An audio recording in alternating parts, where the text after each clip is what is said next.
Ассалаумағалейкум. Алталашым, қасиетті қазақ халқым. Асқар Арғын Бақыдыр, Астанаға басы. Мәңгілік ел 8. Әділетсіздік министрлігі дейміз ғой енді оны. Оны қалай айтамыз? Басқаша. Өйткені әділетсіз барлығы да. Тамаша білесіздер, кешегі күні не болған? Жаңаөзеннен келген балаларды қолдарын бұрап бәрін алып кетті. Кешегі күні. Енді біз әділетсіздік министрлікке 12-ші рет келіп тұрмыз. Алға Қазақстан партиясының тіркеусі мақсатымен.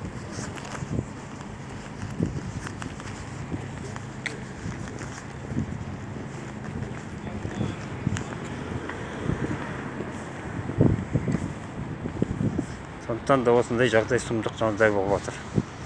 Жасыратын түкте жоқ.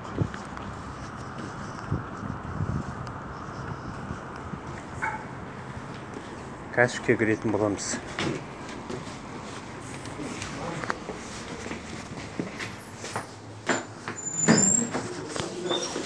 Ассалаумағалейкум.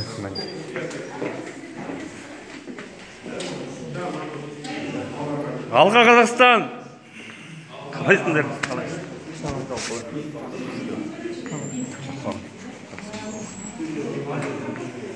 Ассалаумағалейкум.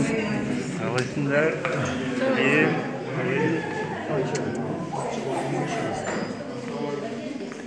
Ассалаумағалейкум.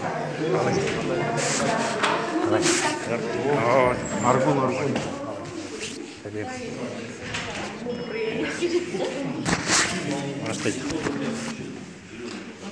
Сәлем қыздар, қалдарың қалай?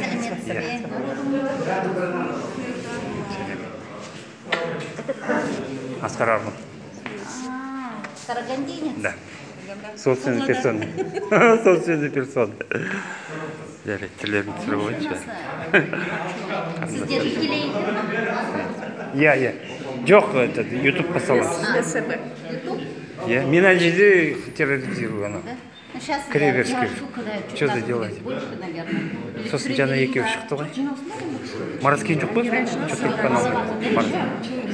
Марат келген жоқ па дейік. Кешегіні жуып шайып қоя берді, оңбағандар. Тихушку. Қорқып қалды. Бүгін де мына сіздер келмегенде сол себеппен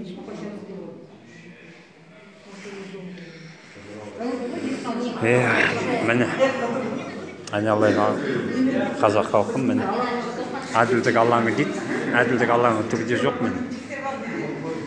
Әділсіздік алаңы деуге болады мына жерде міне.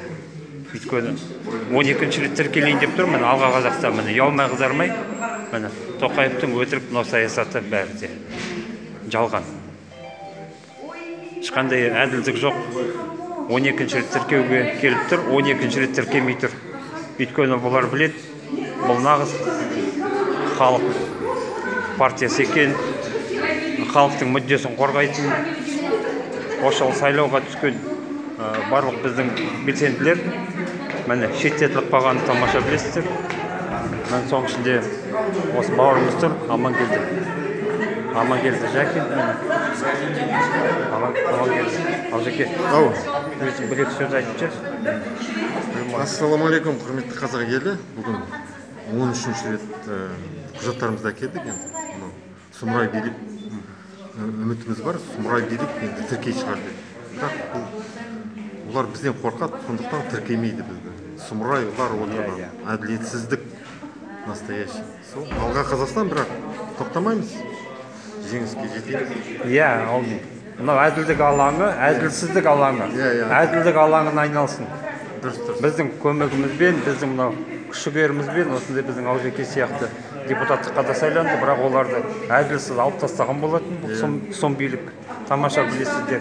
Бибігүл Имамғалиева біздің Алматыдан, Марат Жыланбаев біздің досымыз, бауырымыз. Міне, осындай сұмдық болып жатыр. Мен өзіміз сапармен келген, бәрін тастап, мен осы жерге келіп тұрмын. Бүгін келдің ба? Иә, кеше күні. Сондықтан да мұны жай қалдыруға болмайды. Кеше күні білесіздер, тамаша Жаңаөзеннен келген бауырларымызды қолдарын бұрап, міне. Жай ғана жалақы сұрап келген адамдарды қолдарын бұрап алып кетті. Міне, диктаторлық жүйе деген осы. Солтүстік Корея деген осы, міне. Сол жағына келе жатырмыз. Соны тастау керек, міне.